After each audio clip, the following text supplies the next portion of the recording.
If you've ever felt the pressure of shoulder season, when revenue dips, expenses don't, and every decision feels heavier, this episode is for you. Today, we're digging into real-world strategies HVAC companies use to survive slow months, protect their teams, and come out stronger on the other side. Let's get started. Welcome back to another fun-filled episode of HVAC Full Blast. My name is Mary Carter. I'm Stephen Ross. And it's been a while. If you can believe it, at the time of this recording, we have put 20 episodes under our belt. Can you believe it? It's exciting. It's been a lot of fun. I wasn't sure. I've never done a podcast before, so I was a podcast rookie.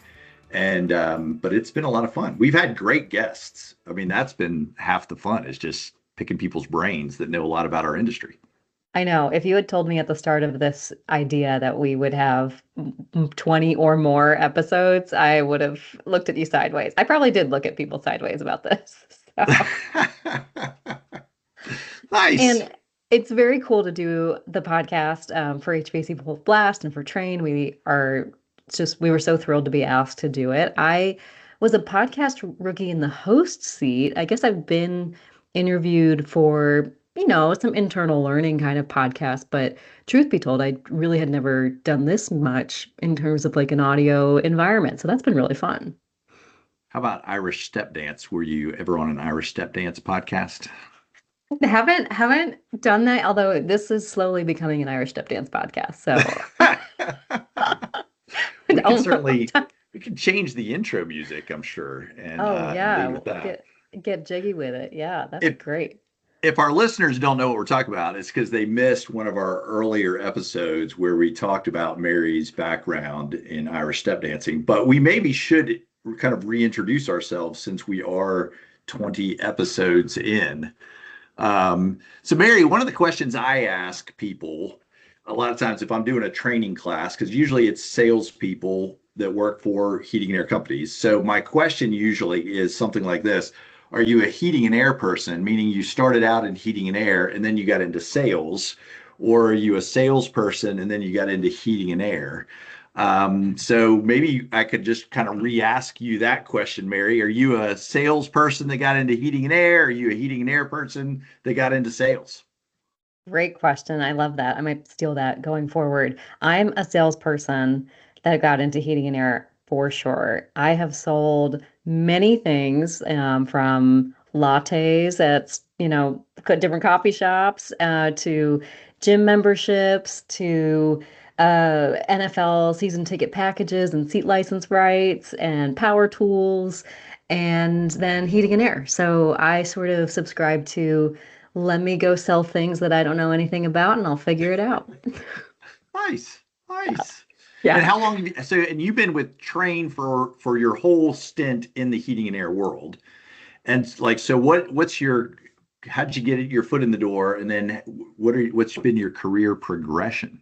Great question. I love that. So I got my foot in the door. It's one of my favorite stories, but I was living in North Carolina.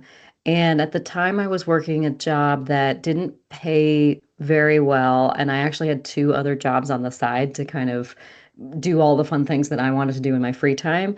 And I was going to this gym that I was actually writing blog posts for and cleaning bathrooms for so that I could afford my membership. And I noticed that the clients that were working out during their lunch break all drove really nice cars and they all had really nice families. And and they all seemed to kind of like come to the gym in a huddle and then they would work out and then they would leave all together and go back to campus to go to work. And I was just struck by that. Like, what kind of job do they have that they can do this? And so I asked one of the guys in the group, hey, where do you guys work? And it was a company in North Carolina. And I networked with him. He happened to be the vice president of HR for the entire enterprise. And that enterprise later became Train Technologies. So networked with people who I envied their lifestyle. And that's how I ended up in heating and air. So if that tells you, if you're sitting in heating and air right now feeling like, man, it's just not that cool. No, it's very cool. And people are looking at you saying, I wish I could get some of that. Because that was me. So Nice. yeah. Nice. Same questions back to you. Are heating and air then sales or sales then heating and air? Well, here's how I got into sales. I went to college and studied Russian language and didn't have a real good plan on what I was going to do with that, and got my CDL in college and was driving a tractor trailer during the summer. And the company that I was driving the truck for, they were like, "Hey, Stephen, you read and write in English." And I was like, "Yeah."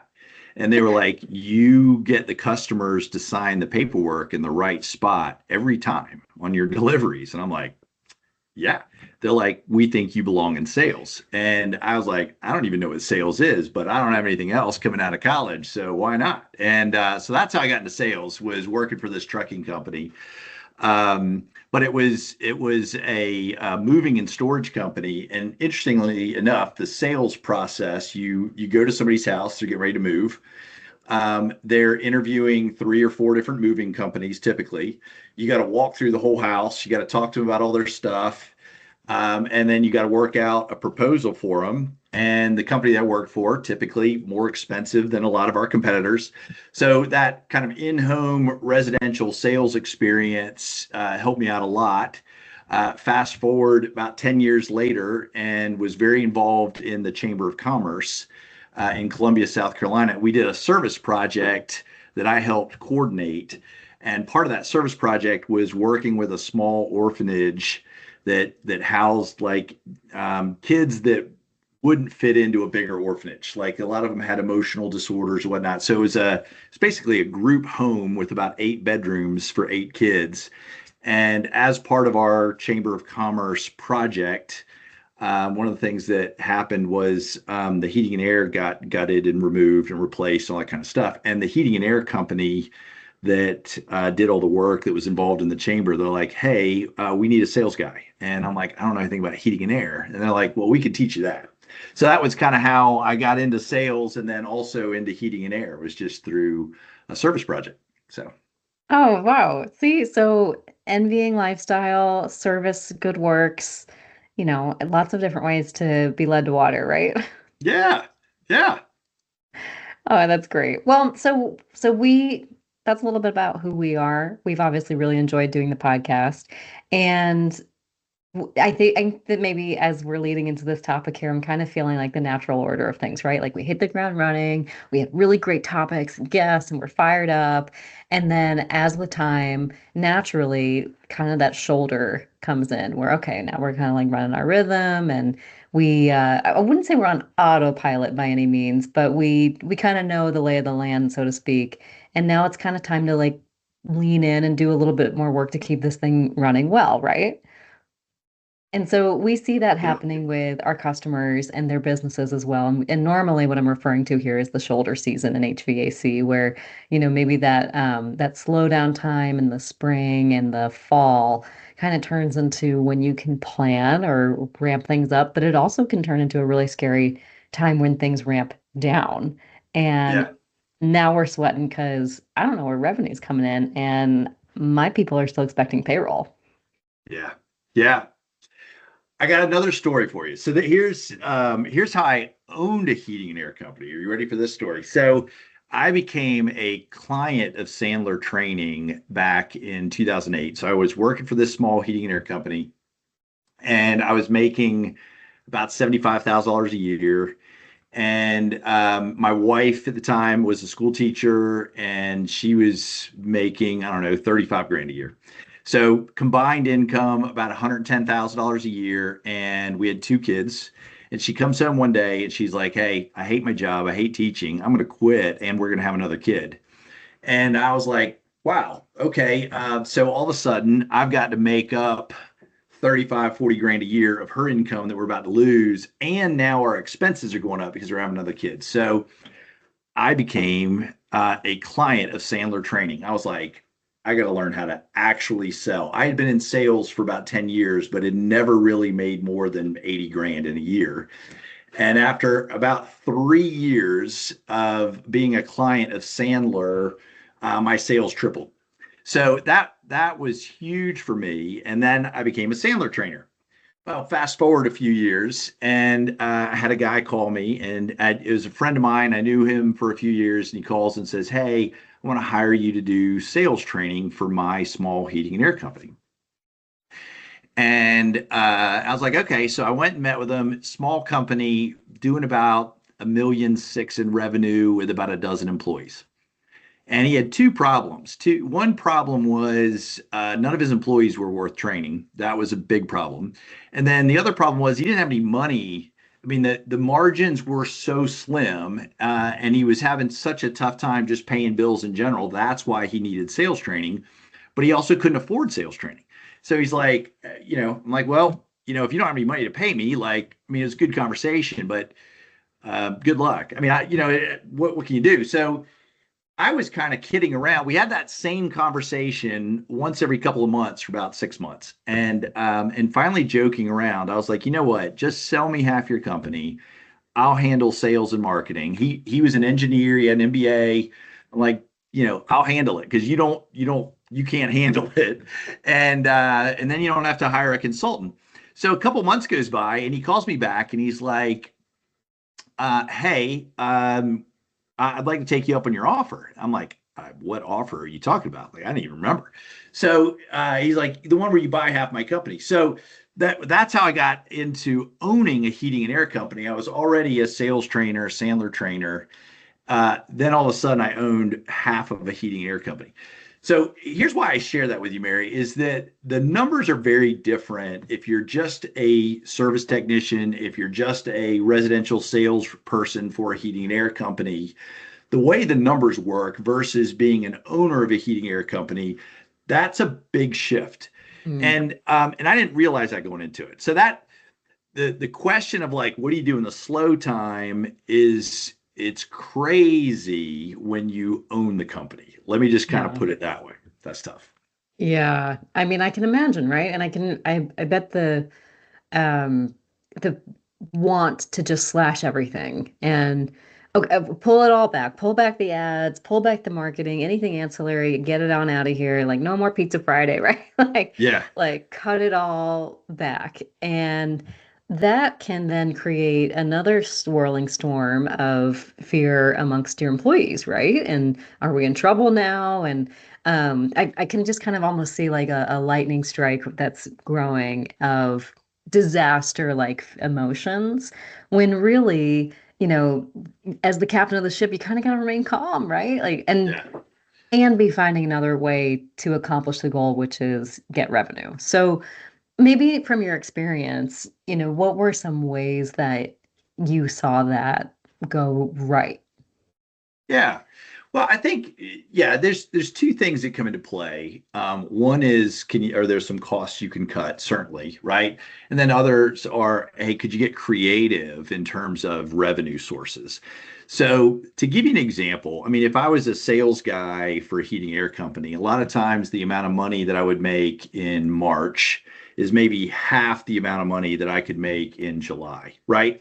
But generally speaking, if you can budget well and learn to live on it and so on, like you can probably still pay your bills in March. You just, maybe you got to put something on a credit card here or there, but it's not that bad. Owning a heating and air company, what would happen to us is, we went from roughly 2 million in revenue to 5 or 6 years later, we're at like 10 million, then going to 12 million in revenue. And so what would happen would be we would have kind of a break even point where we had to do, let's say, $900,000 in a month. And that's break even. So the company makes zero if we do 900,000 in revenue. If we do 800,000 in revenue, usually what that meant was we lost $50,000. I mean, it's like you've got to spend, you got to pay for your workers' comp, you got to pay your rent, you got to pay all your employees. I mean, just so you would have kind of a break even point, a lose money. Anything below that, you're losing a certain amount of money. And then, if we could do, let's say, $1 million in a month, we might make 50 grand, which is real slim, right? You got to do 900,000 to break even. If you could do $1 million, you make 50 grand. Now, if you could do 1.1, 1.2 million, then maybe you could call 10% of that net profit, right? You might get to that point, but it was tough. And what I learned was there's probably going to be some money, some months where you lose money. There's going to be some months where you make money. And at the end of the year, what you're doing is you're kind of crossing your fingers and you're going, "Holy cow, I hope that we make more money than we lose." I mean, it's that's the crazy part. That is crazy, right? Like I need to have a little bit more stability than that, right? Even in just, just thinking of myself, like if I just kind of left it up to chance month to month, I'm like, I hope I make money this month. Like, Yeah. And that, it's, we had my partner Tim on our podcast a few episodes ago, and Tim was great at managing expenses and managing the company. I was sales and marketing. But like one December, I went on vacation. I left like December 15th and I got back maybe January 3rd or something like that. So I took 2 weeks of vacation at the end of the year. And I get back and Tim's like, "Hey, by the way, just want to let you know I had to hit our line of credit to make payroll." I'm like, "Okay. I mean, how much did we borrow?" He's like, "We borrowed 90 grand." And so what that means is I personally am now 45,000 because I owned half the company, he owned half the company. So if we borrowed 90 grand, I personally am now $45,000 more in debt than I was December 15th when I left to go on vacation, right? right. And so I think when if you're listening to our podcast and you've never owned a company, you might not understand the pressure that some of those finances. I mean, if you looked at our year that year, we would have said, "Hey, we made 8% or something." Like an accountant might look at that and go, "Hey, good job, 8% EBITDA," right? But from a cash flow standpoint, it doesn't always work out that way. And so there's times where you're like, "Oh my gosh, we've got to borrow a big amount of money here just to make payroll next week," hoping that we then collect the money that's due to us the following week. And that's tough. That's tough. Yeah. Yeah, definitely stressful, definitely. So let's say maybe we're a, moderately successful heating and air company, but we're getting into that little bit of a slump. I'm thinking about, but let's say we've got a pretty solid database. We've got a pretty good group of customers. We're not brand new. That's what I'm trying to get at.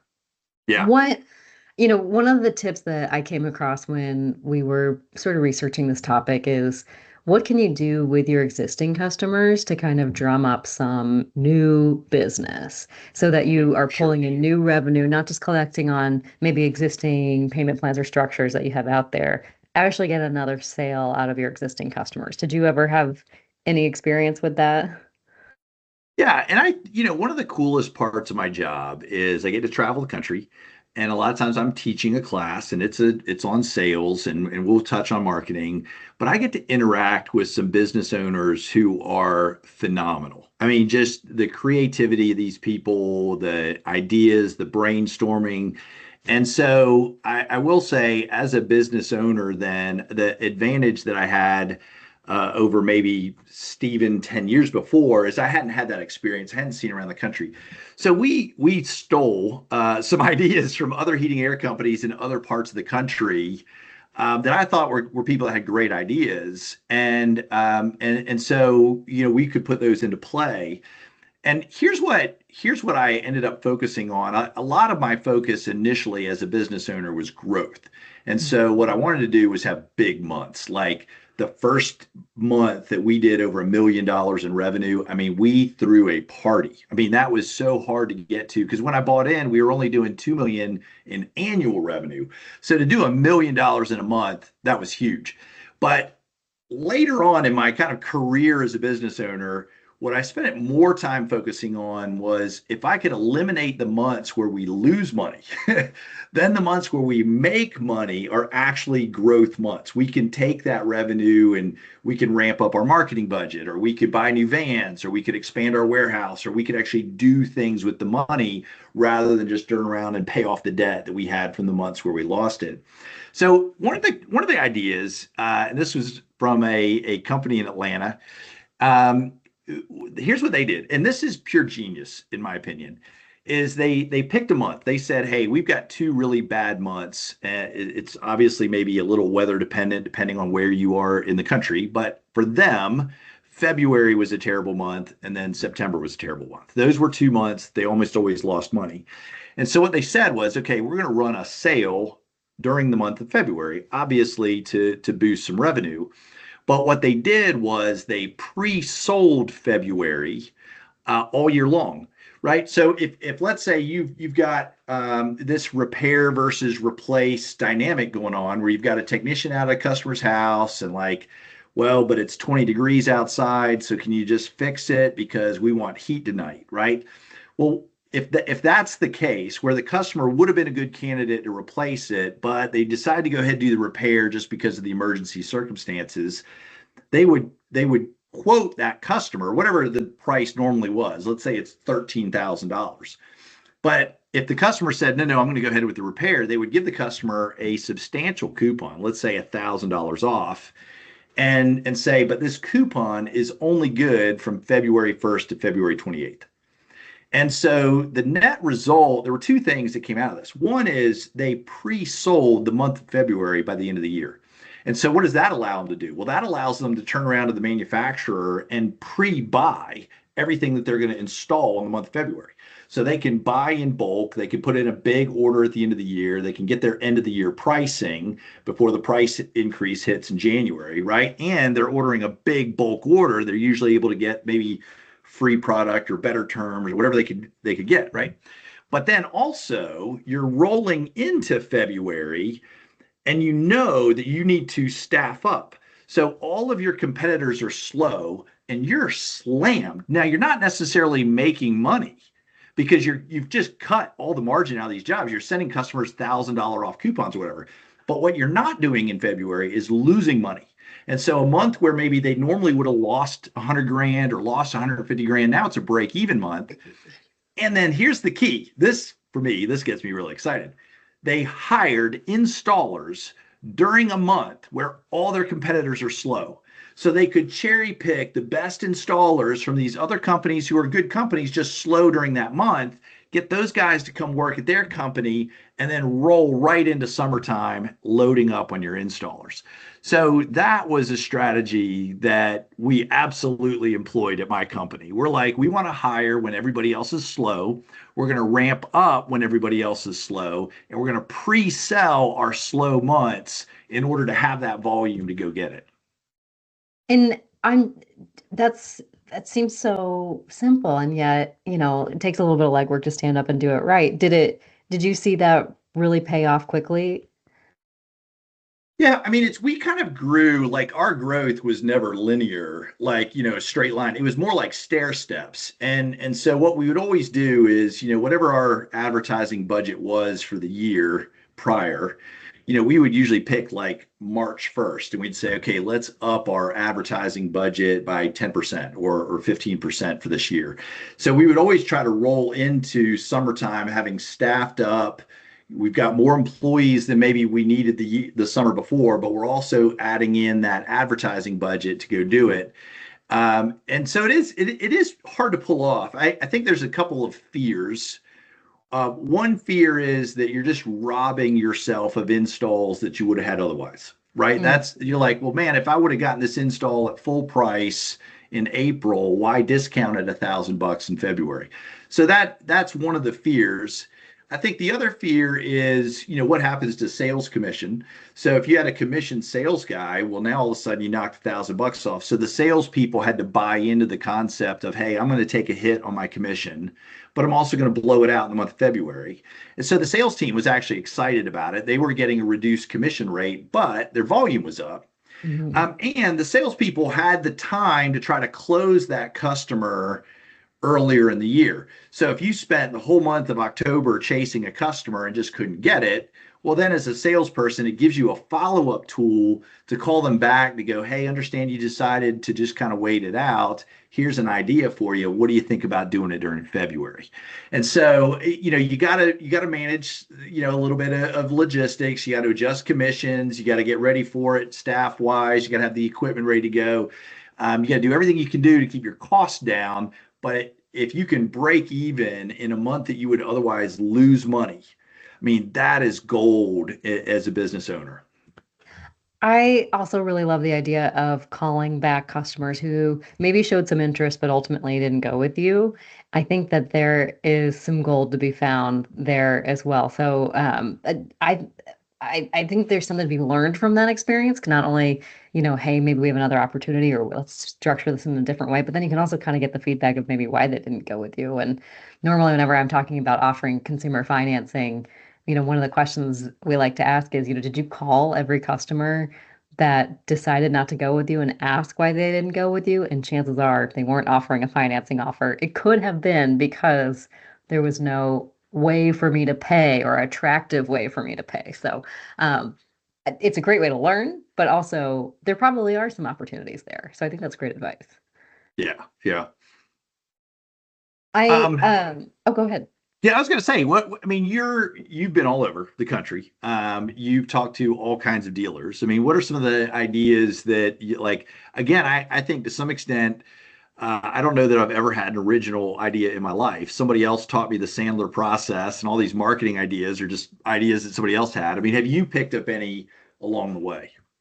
Well, the one that I see a lot of amongst even the distributor base that I work with is that when you are constantly bringing in green talent or new people, that process in and of itself is expensive.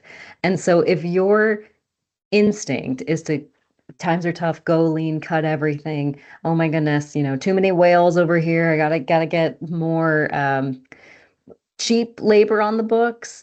That is going to cost you because cheap labor essentially can lead to more mistakes. It can lead to more callbacks. It can mean that you now need to invest more time in training. And if they're sitting in the classroom, then they're not out in the field. So the instinct to just kind of cut everything that's going well or good or expensive actually can be a more costly mistake than actually trying to break even, as you're saying. And I have seen that play out in different ways too. And I've heard people reflect on that process of, you know, I can't I can't afford not to make money, but I also can't afford to lose my talent because they're everything to me and they're why we have the good reputation and why we don't get the callbacks. And so creating a space with that allows for the seasonality to kind of mellow out throughout the year is a tactic that I think I see successful businesses doing a lot. And that could be kind of like what you're saying, like selling a little bit unconventionally during your small months, slower months, or doing some more kind of spiff activities. People will go hunt and go get if you give them a little bit more off the top. They really will. And maybe I kind of want to preface that with you were saying, if you do the big deep discount coupon, then you're taking some margin off. Okay. But if you do the spiff on kind of the accessory products and whatnot, that's not a bad way to go. And people get excited about that. You sell, five $20 spiff items, that's $100 all of a sudden. $100 kind of gets you, a fun night out maybe. So I think that there is something to be said for just when you feel that heat of oh my gosh, cut everything, take a pause, consider what you're cutting, and then consider the opportunity cost of cutting that, right? Yeah, yeah, for sure, for sure. I like that idea. I think one of the other concepts that I don't know that we do a great job at in our industry is kind of selling to our existing customer base. It makes sense. Everybody, oh yeah, everybody kind of smiles and nods and goes, yep, yep, yeah, we should be doing that more. And yes, and most business owners, if I call them and I just say, hey, what do you guys sell to your existing customer base? They go, oh yeah, definitely. And then you go, well, what's your game plan? And most people don't have a specific game plan for selling to their existing customer base. So, we've had a few marketing experts on, and there's a guy that really helped me about 15 years ago get pretty good at this.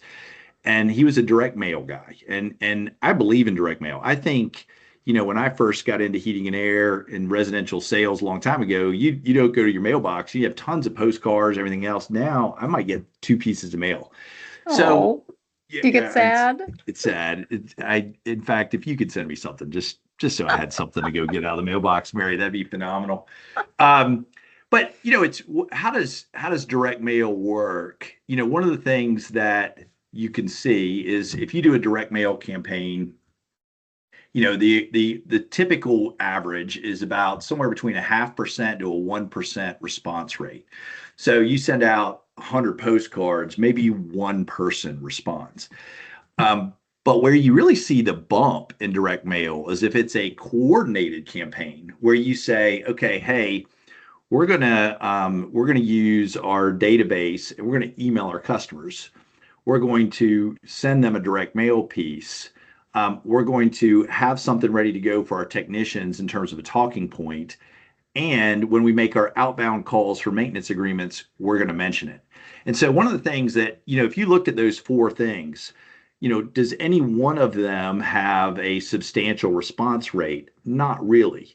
But if you put a tracking number on a postcard, but you're sending out the email, your technician's ready to talk about it, and then you've got your outbound calling or the customer service reps talking about it while scheduling maintenance, you'll see a response rate sometimes on direct mail of like 5 to 10%, where they're calling the tracking number off the postcard, but it's like the fourth or fifth time they've heard that messaging.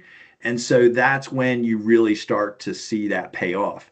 So the Direct Marketing Association says that on average, you're going to spend about 10 times more to go get a new customer than you are to market to your existing customers. So, if you've got an advertising budget of 100 grand, you probably should be spending 20% of that just mailing and emailing and contacting your existing customer base. Yeah, I can tell you from my experience with direct mail, just personally too, that when those stars align and I've seen the email, and usually in my case, I've seen the truck driving around and then the direct mail comes in, I can tell you, just me personally, all of a sudden that creates a connection of like, oh wow, they must be pretty good. Like they have a lot going on in the area, and I have absolutely called people from direct mail ads, and I always, when they say, how'd you hear about us? I always give credit to the direct mail, and that's mostly because of you. But it's true. It's true. I mean, it does create the awareness, and we've talked a lot about frequency and reach, but the frequency piece of direct mail is really the winning part of that formula. Um, One thing that is a little bit of I always call it like a level 5 in consumer financing, is if you're using a revolving line of credit program, like let's say with the Wells Fargo Home Projects credit card program, you can actually ask Wells Fargo to run what's called an open to buy report, and it will show you every customer that you've enrolled in the program that still has the credit card open and how much of a credit limit they have available on their account. And you know what their address is because you have seen that information on their invoice. So you can actually do a direct campaign to those zip codes and know that you actually have some pre-qualified buyers in that area. I mean, that is when you were saying, sometimes we don't do a good job of this. I know personally from working on that program that that was a feature that is so rarely tapped into, if ever. Yeah. And it's, one of the challenges, let's say you've got, we had 7 or 8 people in our call center, dispatch center answering the phones during the summertime. And then, September rolls around. We don't need 8 people. We need 5. But now we've got these 3 other people. Well, what are we going to do with them? Are we going to lay them off? Are we going to cut back everybody's hours? Can we come up with something productive for them to do? That open to sell report. What if you just took a handwritten note? I've got them on my actually I've got them in my drawer right now, but I've got little handwritten notes where I can just write out to a customer, hey, thought of you, here running a promotion, here's what it would be for you, you're already qualified, right? So what's it take? You got, I don't even know what a stamp is, 50 cents, your handwritten note, maybe $1. The labor of having somebody write 20 of those an hour.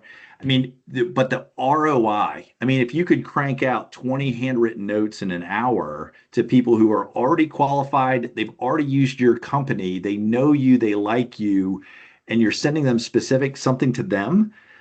That's where you just go, man, you're going to get a decent response rate.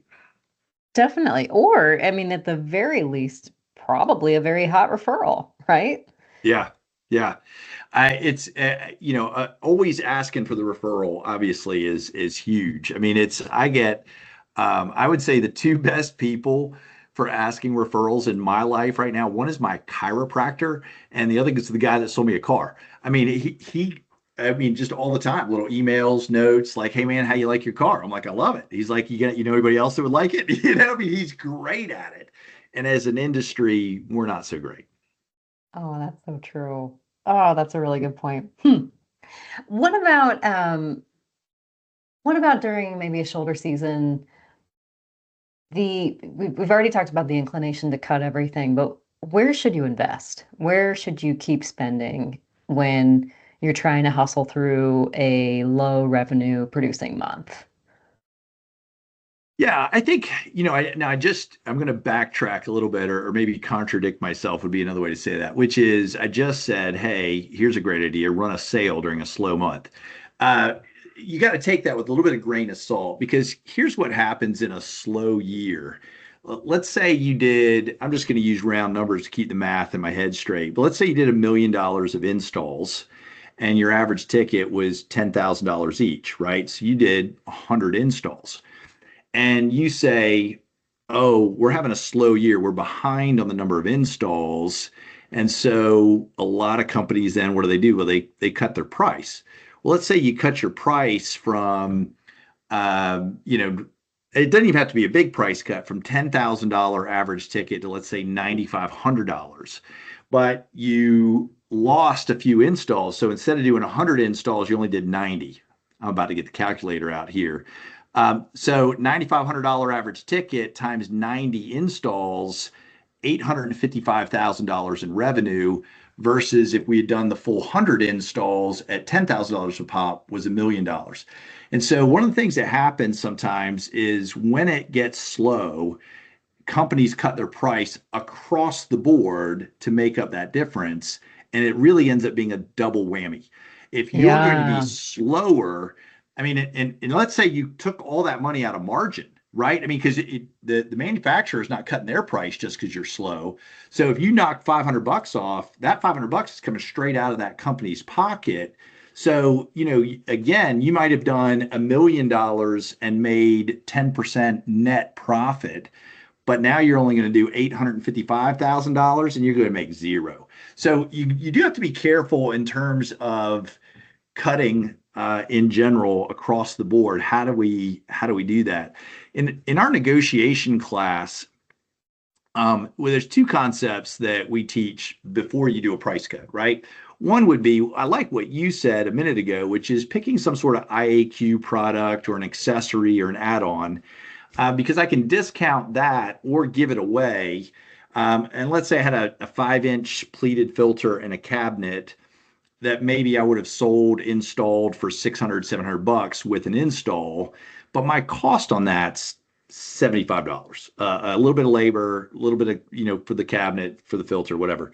So if I give that away, I lost $75, but the value to the customer was $700, right? Mm. So something like that helps a lot versus me just saying, hey, I'm going to knock $700 off an install. Well, I knocked $700 in an install. That 100% of that just came out of my margin. So that's a good tactic. Here's the tactic that we found worked the best. Let's say you had a proposal out to a customer for a $12,000 system, and they come back and they say, hey, Mary, you're a little too high. I mean, we've got these other quotes, these other brands, they're at $10,000, $11,000. You guys are at 12. To say something like this, hey, can't do anything on the $12,000 one. And that's key because my credibility is attached. If I say it's 12 grand and then I just arbitrarily knock off $1,000, what I really gave up was my credibility. But what I could say is, hey, Mary, that one at $12,000, that can't do anything on that one. That the price is what we quoted you. However, this $14,000 one is going to go on sale next month for $13,000. Would you be open to looking at that model? If I could get that sales price for you today, would that work for you? And so one of the things that we found is, if you look at your gross margins, at 12,000, again, lowering the price at all, yeah, I'm going to take a big hit. But if I could get that customer to go up a level, even if I lower my price there, my percentage dropped. But a lot of times in terms of gross margin dollars that for what am I getting in actual dollars for an install day, I'm at the same or maybe even a little higher. And so being willing to discount not the initial product, but product that was worth more as a closing technique, that's the most effective closing technique I've found for residential sales. Yeah, if time is on your side on that, I would definitely be giving that one a try. Yeah. And it's just those little things, but it is kind of hand-to-hand combat in the slow months. You don't want to give up any margin dollars, but you also don't want to lose a job. And so it's kind of, weeding, if you're riding that fine line, right? You don't want to lose something that you should have won, but also a job that you make no money on. That's a waste of time. Give that to your competitor. I mean, if there is one of those out there where the customer is just beating you down, absolutely hand it to a competitor. Tie them up. They make no money. Maybe they stepped through the ceiling and now they lost money. So, it's picking and choosing stuff. Yeah, I like that. And I really also agree with just because the feedback around from everyone around you is, well, they're lower and you're higher, does not mean that you need to go into that space with them. You still need to stand behind what makes you you, why you're higher, the work that you do. And oh, by the way, if you want, I've got a nicer option that's going on sale in a little bit. And like, let's see if we can wheel and deal in that area. I think that's great. So we've talked a lot about different ideas and different ways that you can think during these maybe strategically a little bit slower times. But I think my big takeaway is that it does take a little bit of creativity, and you do have to be willing to kind of test things a little bit and see what's going to work. Don't go cutting and slashing everything. Maybe where you have some redundancies, you can, and um, take a hard look at how many softwares you're doing. We've all kind of in the last couple of years as personal shoppers, like looked at all of our subscription services, right? And like, maybe you do some of that to kind of clean up. But especially when it comes to your talent and your investment in your teams, that's not really a good area to maybe just be taking out all of the good work that you've done during the other good months. Yeah. Yeah. Um, it is drastically different. I mean, having been in the sales role in this industry for a long time, to leave the sales role and go to the owner role, it is eye-opening. I mean, it shocks you a little bit. The perception is, oh, you own this company, you make a ton of money. And the reality of it is there's some months where you're like, I can't believe how much money we just lost. Yeah. And so you try to just learn that lesson and go, wow, we got to do that again. Yeah. We did a podcast. I mean, one of our first podcasts was just on generating your own leads and getting out there and being proactive. And just had a call with a primarily residential trained contractor. And one of the things they had been working for a while was I think it was a movie theater or bowling alley or something like that. And that company just pulled the trigger on like 12 rooftop units. And so here they are, they're like, man, we kind of were slow coming out of December. We're a little worried 2026 was going to be off to a rough start, but kind of a small to medium sized contractor, 12 rooftop units. I mean, they're about to blow their January budget out of the water. And so just a little proactivity of getting out there. Again, we won't duplicate that whole podcast on generating your own leads, but man, something like that comes and hits. That's a great start to the year. Wow. I hope they're in one of my markets. I can't tell you. I'm sworn to secrecy. Fair. I'll just watch. I'll watch for POs with 12s. Okay. Well, that's exciting. And again, just, we love to hear those success stories. We'd love to hear if any of the advice that we've given on this podcast has worked for you. And we're always taking in feedback and also just ideas for future episodes. So if you're interested in interacting with us, please send us an email at HVAC_full_blast@traintechnologies.com. And with that, I think we will wrap up this episode as we're in the 20s. Again, I just can't believe it. I'm so excited for us. We're gaining steam. Like, this is fun. So it is fun, really fun. Well, thank you so much, Stephen, and thank you to all of you for listening. Bye. Until next time.